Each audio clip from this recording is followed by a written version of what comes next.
हाय students, आज आपण fourth स्टँडर्डचा मॅथ्सचं पहिलं जे चॅप्टर आहे आपलं जॉमेट्रिकल फिगर्स त्यामधला रिमेनिंग पार्ट राहिलेला पार्ट बघणार आहोत. मग पहा, पुढच्या पार्टमध्ये आपल्याला दिलेला एक ऍक्टिव्हिटी आहे, एक टेबल आहे, तो कम्प्लीट करायचा आहे. त्या टेबलवर काय क्वेश्चन दिलाय? Observe the figures and complete the table below. इथं काही फिगर दिल्यात आपल्याला, म्हणजे हे 1, 2, 3 जे की गेल्या वर्षी झालेले आहेत तुम्हाला. त्या फिगर्स आपल्याला ऑब्झर्व करायच्या आणि खाली काही आपल्याला एम्प्टी बॉक्स दिले, तिथे लिहायचंय त्याच्यामध्ये काय आहे त्या फिगर्स संबंधीचे. मग पहा, ही पहिली जी फिगर आहे त्याला चौकोन म्हणतो आपण, आणि त्याच्यामध्ये त्याचं नेम काय पाहिले आपण? रेक्टँगल. म्हणून मग हे नेम ऑफ फिगर काय? रेक्टँगल असं म्हणतो आपण त्याला. ठीक आहे. परत ही दुसरी जी फिगर आहे ती स्क्वेअर. बघा, ऑल साइड त्याच्या चारी साइड सेम दिसतात की नाही? मग अशा फिगरला आपण काय म्हणतो? तो अगोदरच्या याच्यामध्ये थर्ड स्टँडर्ड मध्ये स्क्वेअर. आणि ही जी फिगर आहे ती ट्रँगल. अशा पद्धतीने आपल्याला त्या फिगर्सचे नेम्स लिहायचे. मग ते लिहिलेले नेम्स ओळखू यावेत आपण म्हणून इथं मी असं अंडरलाईन करतो. आता परत दुसरं काय दिले बघा, नंबर ऑफ साइड्स. याला किती साइड्स आहेत? 1, 2, 3, 4, किंवा एजेस सुद्धा म्हणतो आपण, म्हणून तिथं आधीच लिहिले पहा 4.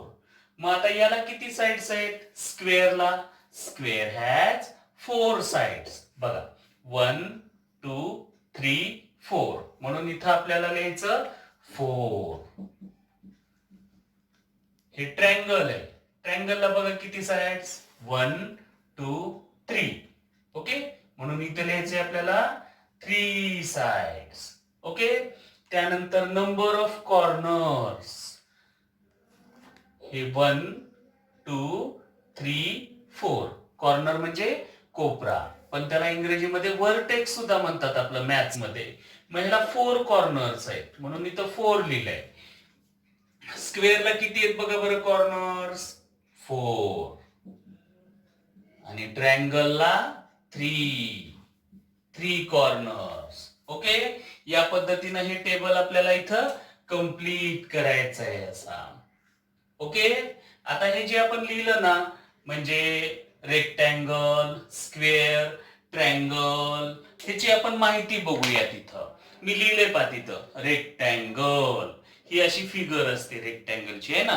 त्याला जर आपल्याला नाव द्यायचं झालं तर क्लॉकवाईज, घड्याळाच्या काट्याच्या दिशेनं त्याला असं नाव देता येईल. ABCD हे घड्याळाच्या काट्याच्या विरुद्ध दिशेनं झालं असं पण देऊ शकतो आपण. ABCD कसं चालू शकतं. मग इथे लिहिलंय पहा मी, a rectangle has 4 sides. Sides म्हणजे बाजू, किंवा त्यालाच आपण म्हणतो एजेस, आहे ना. 4 साइड्स आहेत त्याला. 4 व्हर्टायसेस. व्हर्टायसेस म्हणजे शिरोबिंदू. व्हर्टायसेस म्हणजे शिरोबिंदू. त्याला किती व्हर्टायसेस असतात? 4. हे आहे ना, हा पॉइंट ए, इथला पॉइंट बी, पॉइंट सी आणि पॉइंट डी, हे म्हणजे त्याचे सगळे मिळून व्हर्टायसेस झाले. आणि एक म्हणजे काय असतो? त्याचा व्हर्टेक्स असतो.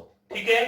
मग हे जे काढलंय इथं लिहिले पहा, here ABCD is a rectangle. हा जो ABCD काढलाय ना, तो काय आहे? रेक्टँगल. त्याला मराठीत आपण काय म्हणतो? आयत म्हणतो. ओके. त्यानंतर परत त्यात दुसरा पॉइंट काय पहा पुढचा, the opposite sides of rectangle are of equal length. म्हणजे अपोजिट साइड, एबीच्या अपोजिट म्हणजे समोरची साइड सेम सेम असते, आणि इकडं पण ह्या साइड सेम सेम. रेक्टँगलचा जर शेप सांगायचं झालं तर तुमचं पुस्तक, रजिस्टर, आपला टेबलचा टॉप, हे जे बोर्ड आहे, हे सगळे कसले शेप्स आहेत? रेक्टँगलचा आकार आहे त्यांचा, रेक्टँग्युलर शेप आहे ते. परत all angles of rectangle are right angle. Right angle म्हणजे काटकोन. त्याचे चारही अँगल्स जे असतात ते राईट अँगल काटकोन असतात. म्हणजे 90 अंश माप असतं त्याचं, 90 डिग्री. आणि rectangle is also called right angled quadrilateral. याला अजून एक दुसरं नाव आहे, राईट अँगल्ड क्वाड्रिलॅटरल, काटकोन चौकोन. त्याला अजून काय म्हणू शकतो मराठीमध्ये आपण, काटकोन चौकोन. परत दुसरी फिगर आपण पाहिली स्क्वेअर. स्क्वेअर साठी पहा काय, ही फिगर काढली मी तर PQRS. A square has 4 sides. जसं रेक्टँगलला 4 साइड्स, 4 एजेस आणि 4 व्हर्टायसेस.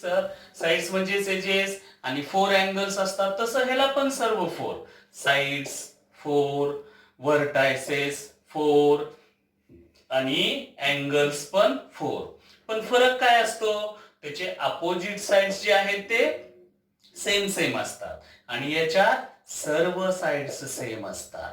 ओके, म्हणजे पहा इथं लिहिलंय काय, here PQRS is a square आणि all sides of square are of equal length. Equal म्हणजे सेम, सारखं. हे चारही साइड्सची लेंथ म्हणजे लांबी इक्वल असते. आणि all angles of square are right angle. त्याच्या चारही अँगल्स जे असतात ते राईट अँगल्स असतात. ह्या स्क्वेअरचा आकार जर तुम्हाला सांगायचा झाला तर फरशी असते पहा. फरशीचा जो आकार असतो ना ते स्क्वेअर शेप असतो.